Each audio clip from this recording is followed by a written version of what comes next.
Hi everyone, Sarah here. I have a project to share with you for the Not Too Shabby shop. Here is all the information. I will have it linked all down below for you.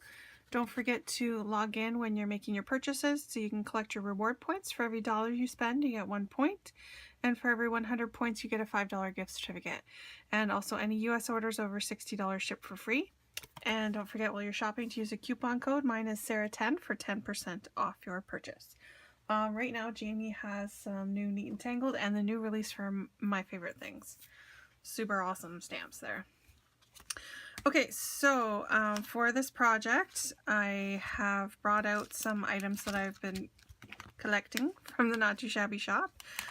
This was one that I purchased a little while ago, the You're Amazing stamp set with the maze and the and all the sentiments and everything. And this goes with the round shakers and also the little plastic maze pieces that you can put inside the shakers.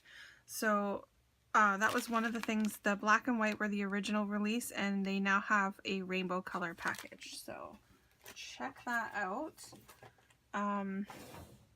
With this stamp set, I used the circle shaker window die, so I just used this one to cut the circle that fits the shaker perfectly, and I just used some sentiments from this stamp set.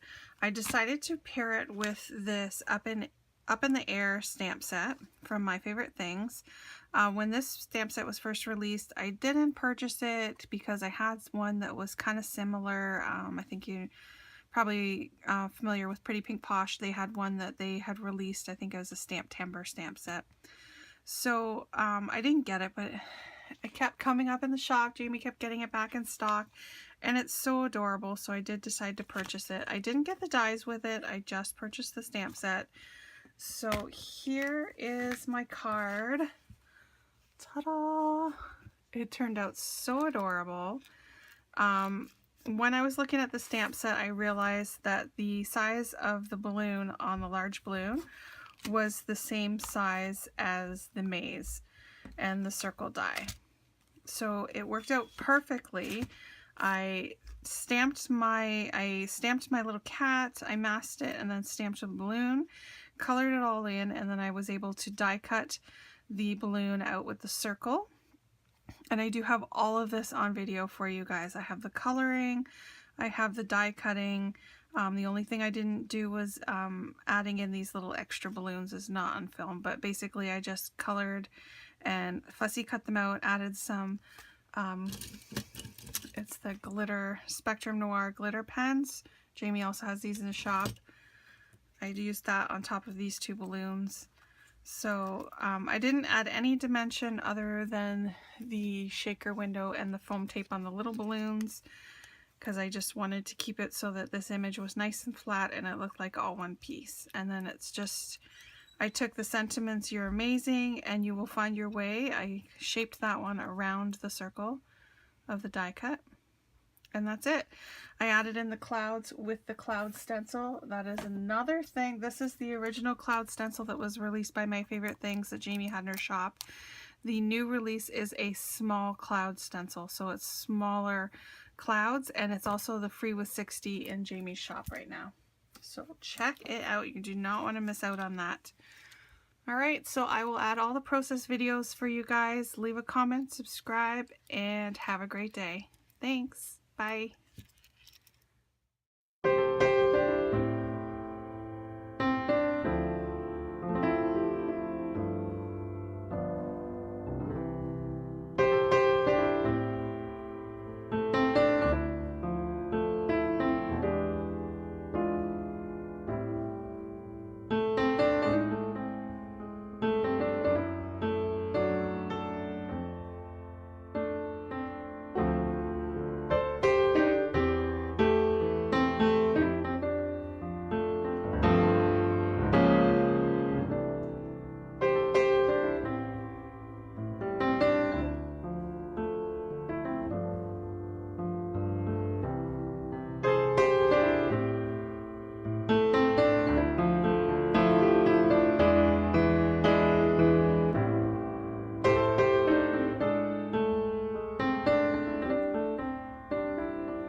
Okay, so I'm using the circle shaker frame die set from My Favorite Things, just the single circle.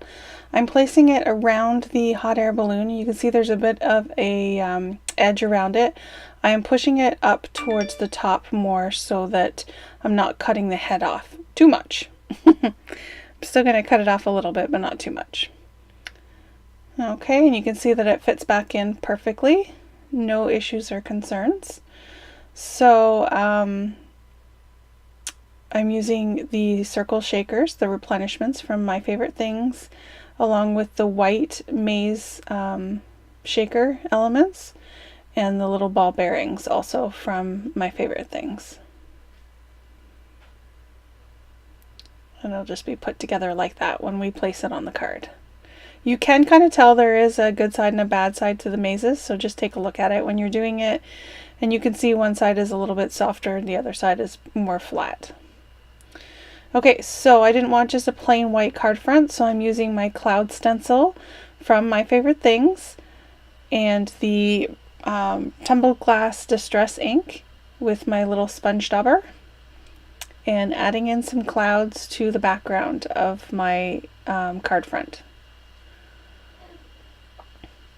Super excited that MFT has released a small cloud stencil, which is on its way to my house right now.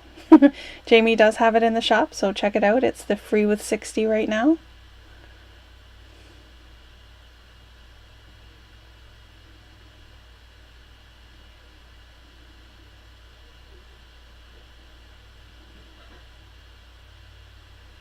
I just like to turn it around until I see if it looks good. And then I do finish off the edges with a little bit more so it doesn't look like stark white at the bottom.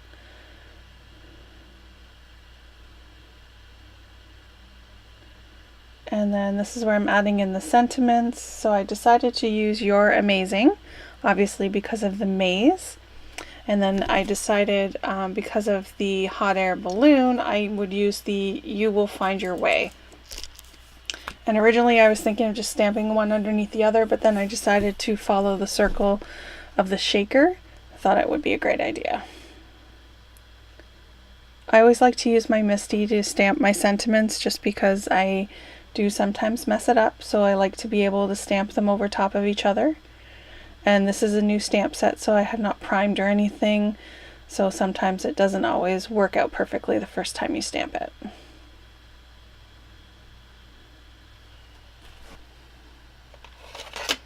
And I also use VersaFine Onyx Black ink for any of my sentiments just to make them stick out a little bit better.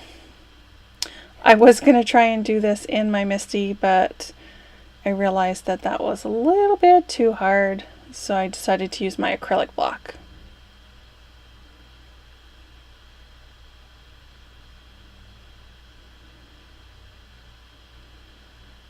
And luckily enough, it stamped out good the first time around. I didn't have to worry about layering it.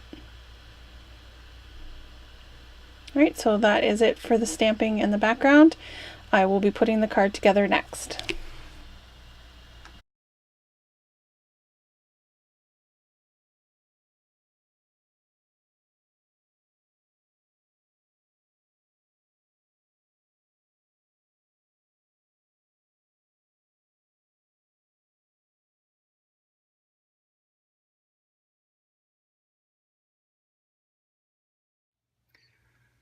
Okay, so I have my card front that I die cut with a stitched rectangle die just to make it a little bit smaller. I have a card base. This is just a recollections card.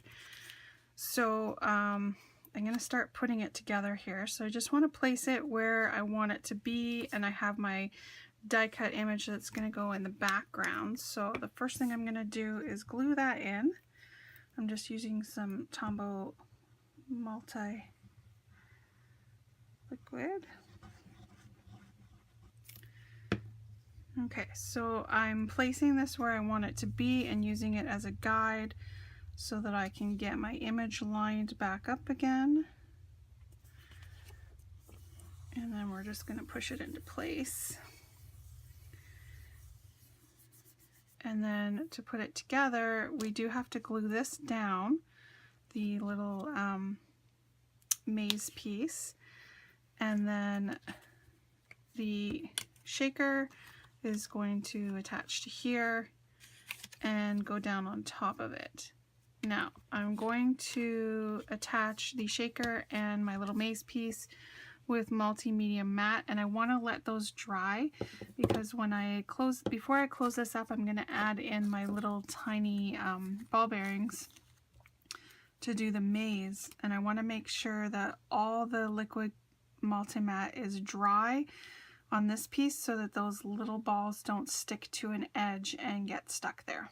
Okay, so I'm going to do this part off camera, but I will be back to show you the finished card. Okay, so I am back. I have my maze attached to my card, and again I used multimedia matte. I put it on the bottom, and then I just used some of my acrylic blocks to hold it in place.